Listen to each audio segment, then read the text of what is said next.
অত্যন্ত মনোরম পরিবেশের মধ্য দিয়ে বৃহস্পতিবার বিকেলে চৌমুহনীতে জাতীয়তাবাদী কৃষক দল কেন্দ্রীয় কমিটির যুগ্ম সাধারণ সম্পাদক শাহ আব্দুল্লাহ আল বাকির রাজনৈতিক অফিস শুভ উদ্বোধন হয়।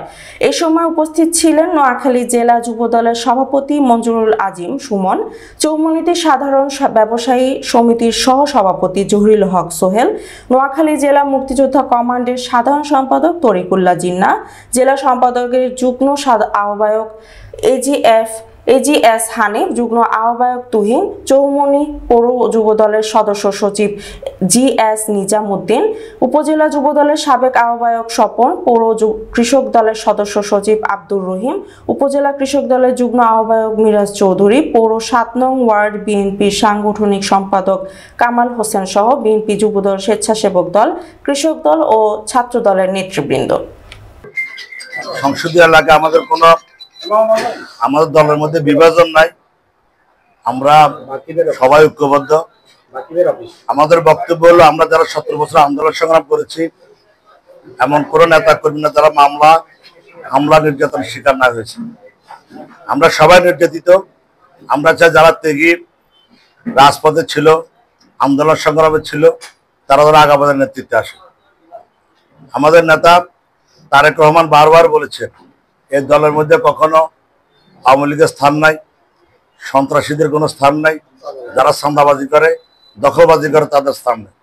আজকে আমাদের দল আমরা দেখতে পাচ্ছি, হয়তো কিছু কিছু লোক এই ঘটনাগুলোর সাথে জড়িত, তাদের বিরুদ্ধে আমাদের কথা হলো, আগামী দিনে বেগমগঞ্জ উপজেলা বিএনপিতে সম্মেলন হবে, চৌমুহনী পৌরসভা বিএনপিতে সম্মেলন হবে, যেন ত্যাগী ৭০ বছর আন্দোলন সংগ্রামে ছিলেন, রাজপথে ছিলেন, যাদের সাথে মানুষের সুসম্পর্ক ছিল, মানুষের কল্যাণে যারা কাজ করে, তারা আগামীদের নেতৃত্বে আসে।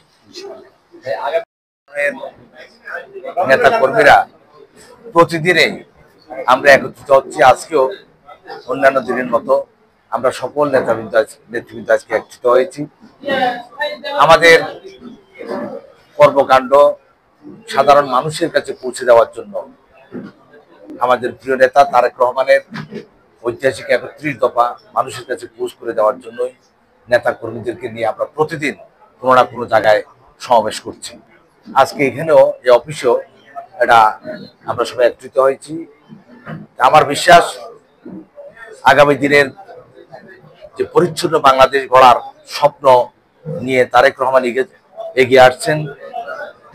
আমার বিশ্বাস, সারা বাংলাদেশের কোটি কোটি ছাত্র কৃষক জনতা ওনার ৩১ দফা কর্মসূচিকে সমর্থন জানাচ্ছেন।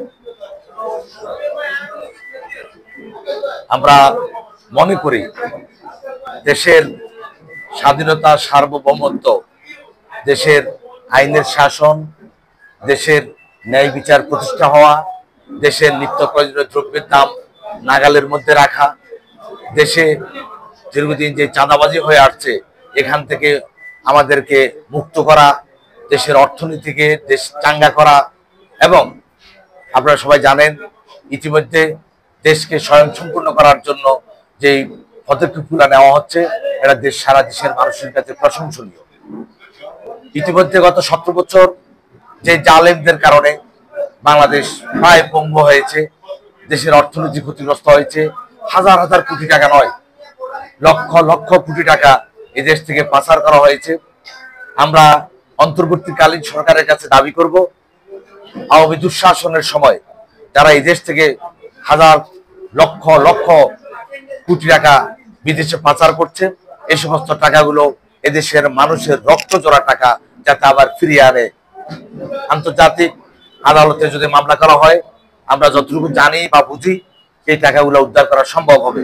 আমি দেশের বর্তমানে অন্তর্বর্তীকালীন সরকারের কাছে দাবি করব, খুব অল্প সময়ের মধ্যেই দেশের সংস্কার করে দ্রুত একটা নির্বাচনের ব্যবস্থা করা, কারণ নির্বাচন ছাড়া কখনো একটা স্থিতিশীল সরকার প্রতিষ্ঠা করা সম্ভব নয়। আর নির্বাচিত সরকার ছাড়া কখনো দেশ ভালোভাবে চলতে পারে না। দেশের স্বার্থে, দেশের জনগণের স্বার্থে এখন নির্বাচন জরুরি। আর ১৭ বছর কিন্তু আমরা আন্দোলন করেছি দেশে একটি সুন্দর, পরিচ্ছন্ন, নিরপেক্ষ নির্বাচনের জন্য।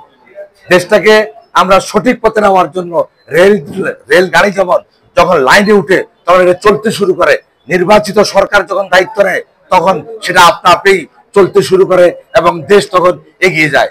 আমাদের দাবি থাকবে এদেশের মানুষ দীর্ঘদিন থেকে অনেক কিছু ক্ষতিগ্রস্ত হয়েছে।